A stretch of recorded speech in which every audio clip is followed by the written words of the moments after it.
और जैसे ही उसमें प्रवेश किया कि प्रवेश करते ही बढ़िया एक तो महाराज उसमें सुंदरी थी, एक 5 फन का नाग था जो उसकी रक्षा करता था 2400 घंटे। एक सेनापति,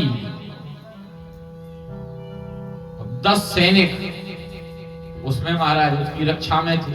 उसमें प्रवेश किया तो तुरंत ही एक सेठानी बैठी हुई थी, उसके साथ विवाह कर लिया। उसने कहा सुनो, हमारे घर में आओगे तो हमसे विवाह करना पड़ेगा। बोले कर लेंगे आपसे विवाह। तो विवाह कर लिया, उसके साथ रहने लगा। बरसें निकल गई महाराज, और जब बरसें निकल गई, एक बार जरा नाम की स्त्री आई। उसने भी आकर के कहा भाई हम आपसे भी विवाह करेंगे। तो पुरंजन ने कहा हमें आपसे विवाह नहीं करना, भाग जाओ यहाँ से। उनको भगा दिया। वो बेचारी परेशान हो गई, उसको भी विवाह करना था, वह भी अपना वर ढूंढ रही थी। तो वह चंडवेद के पास पहुंच गई। भैया तू मेरा भाई है, एक बात बता, मुझे भी तो विवाह करना है। तेरे रहते तेरी बहन ही यदि कुंवारी रहे तो कैसे बात बनेगी? बोले नहीं बहन तू चिंता मत कर, मैं तेरा विवाह करवाऊंगा। एक छोटा भाई है प्रज्वारोहम, इसको ले जाओ, ये तेरा भाई है, और 360 काले और 360 गोरे, ये गंधर्व गंधर्वियां ले जा, इनसे खूब आक्रमण करना, नहीं माने तो जबरदस्ती विवाह करना। विवाह तो करना ही है। बोले करेंगे, अवश्य करूंगी। और जैसे ही वह आई महाराज, उसने आक्रमण किया तो सबसे पहले सैनिकों को परास्त किया। जो 10 सैनिक थे ना, उनको परास्त किया एक एक करके। जैसे ही परास्त करते हैं तो फिर दूसरा उठ जाता है, तो फिर उनको परास्त करते हैं। ये झगड़ा चलता रहा, और जैसे ही धीरे धीरे जब चलता रहा, 10 सैनिक परास्त हो गए। और तो और वह 5 फन का नाग था, वह भी समाप्त कर दिया। धीरे धीरे पुरंजनी को भी समाप्त कर दिया, उसकी पत्नी को। अब तो केवल उसमें पुरंजन रह गया, वह बेचारा अकेला बचा। वो भी रोने लगा, अब मैं क्या करूंगा जी करके, मेरी पुरंजनी ही चली गई, हाय पुरंजनी। उसके ही वियोग में चला गया, उसका भी अंत हो गया महाराज। अंते यामती सागती, अगला जन्म फिर स्त्री का ही बना। और जब स्त्री बना तो इनका विवाह हो गया। विवाह होते ही इनके पति समाप्त हो गए। अपने पति के लिए ही वही पुरंजन बना स्त्री, पति के लिए सती हो रहा था। इतने में अवज्ञात ने देखा कि ये तो मेरा मित्र है, ये यहाँ क्या कर रहा है। तुरंत आकर के कहा अरे मित्र तू ये क्या करते हो? बोले मेरा मित्र तो मेरे पति हैं, तुम कौन हो? बोले हम तुम दोनों मित्र थे और तू यहाँ पर आ गया। अरे चल मेरे साथ। जब याद दिलाया तो दोनों मित्र गले लगे और दोनों चल दिए महाराज। नारद जी ने कहा कि राजन कुछ समझ में आया? बोले कुछ नहीं महाराज, सब ऊपर से उड़ गया। तो बोले सुनो ध्यान से। क्या ध्यान से सुने? बोले ये पुरंजन और ये अवज्ञात है कौन? ये पुरंजन है हम तुम जीवात्मा, वो अविज्ञात है परमात्मा। पुरंजन कौन है? जीवात्मा। और जीवात्मा कौन है? हम तुम सब। और परमात्मा कौन है? अविज्ञात। जब ये महाप्रलय होती है ना, महाप्रलय, जब महाप्रलय जब होती है तो सारा संसार नष्ट हो जाता है। हम तुम सब भगवान के उदर में समा जाते हैं। और फिर भगवान क्या करते हैं, जब सृष्टि को तैयार करते हैं तो जिस किसके कर्म खोज खोज करके फिर निकाल करके फिर भेज देते हैं कि जाओ भैया। ऐसे ही जैसे ही निकाला हमको, तो हाथ जोड़ करके भगवान से कहा प्रभु एक बात कहें। क्या? बोले अब हम भी घूमना चाहते हैं।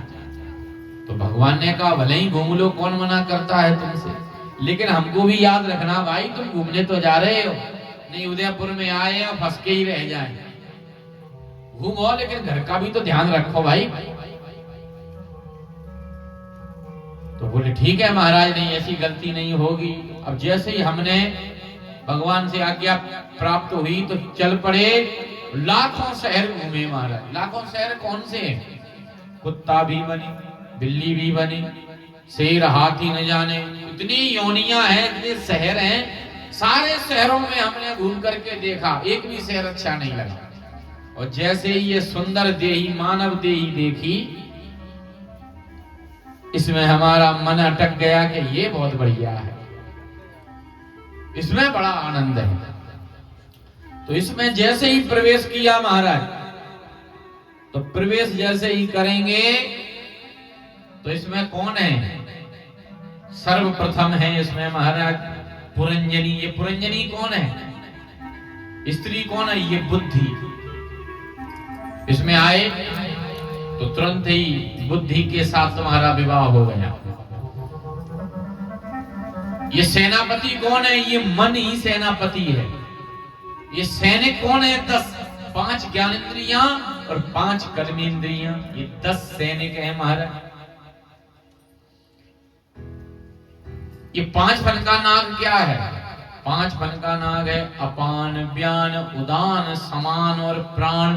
ये 5 प्राण ही 5 फन का सर्प है, जो हमारी इसकी रक्षा 24 घंटे करता है। बहुत बड़ा वीआईपी है शरीर है हमारा, इसकी जो रक्षा करते हैं वो 5 प्राण 24 घंटा करते हैं। आप भले ही सो जाओ, लेकिन ये रक्षा करते रहते हैं। सांस चलती रहती है कि नहीं? भले ही सो जाओ, चाहे कुछ भी करो महाराज, लेकिन ये रक्षा करते रहते हैं। जरा नाम की स्त्री कौन है? ये जरा नाम की स्त्री है वृद्धावस्था। जब यह आई तो महाराज पहली बार जैसे ये आती है ना, घुटनों के बल पर आए या थोड़े थोड़े बाल सफेद होने लगे, तो तुरंत बाजार जाएंगे और काली डाई लेकर के आएंगे।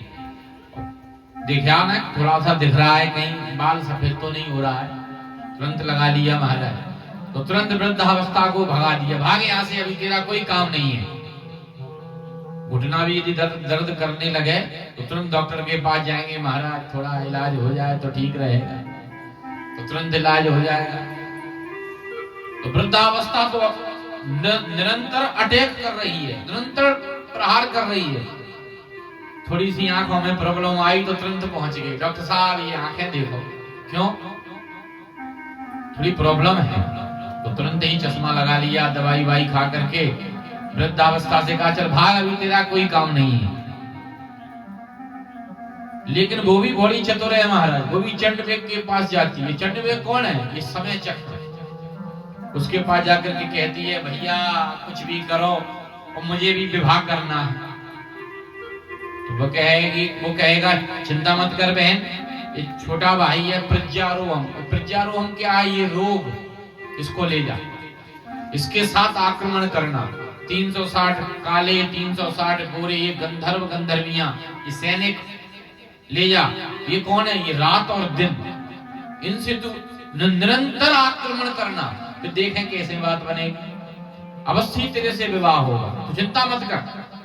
अब महाराज वह जब पूरे पावर में आई, जैसे ही महाराज आती रही, समय निकलता गया, धीरे धीरे घुटने चले गए, धीरे धीरे सारे बाल ही अब सफेद पड़ गए।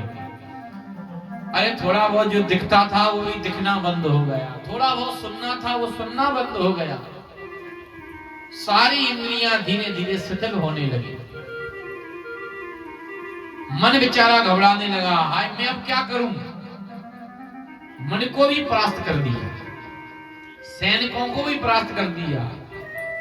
अब कोई कुछ खाता है, कोई जाते हैं, कुछ पचता नहीं है, तो घबरा जाते हैं। एकदम मन में वेदना सी होने लगती है शरीर के अंदर। क्या करें? बुद्धि भी घबरा जाती है, बुद्धि को भी हर लिया। कुछ बोलते हैं, कुछ निकलता है,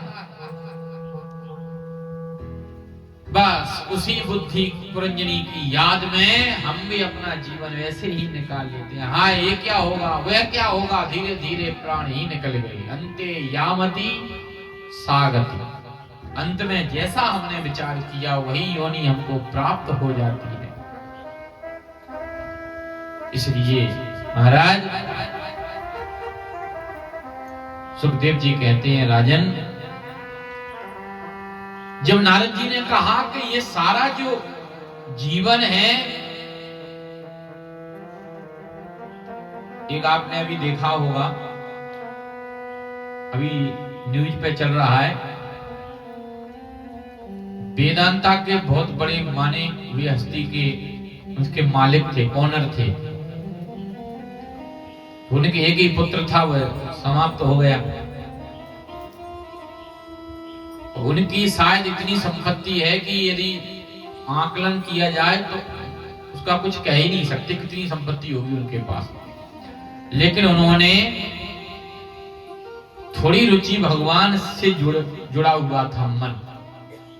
तो सत्संग से जब जुड़ा तो मन को एकांत और शांत करके विचार किया कि इस धन का मैं क्या करूंगा। तो जो भी धन था वो सारा धन कन्याओं के विवाहों में जैसा उनको उचित लगा ऐसा वहां उन्होंने अपने सामर्थ्य के अनुसार जितना हो सका उतना दिया। लेकिन कब, यदि ये सत्संग से न जुड़े होते तो बेटे के चक्कर में खुद भी चले जाते, क्योंकि बेटे का जो दुख होता है वो संसार में कोई दुख नहीं होता। इसलिए हमें इस बात का हमेशा ध्यान रखना चाहिए, क्योंकि सुख संसार में है नहीं, दिखता है।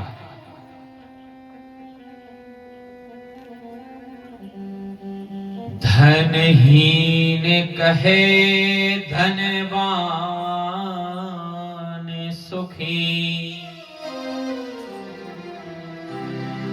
धनहीन कहे धनवान सुखी,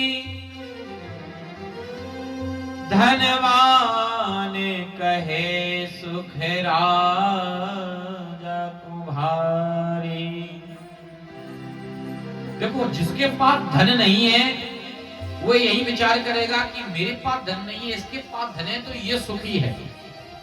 और धनवान कहेगा कि भैया मैं कहां सुखी हूं, सुखी तो भैया राजा है।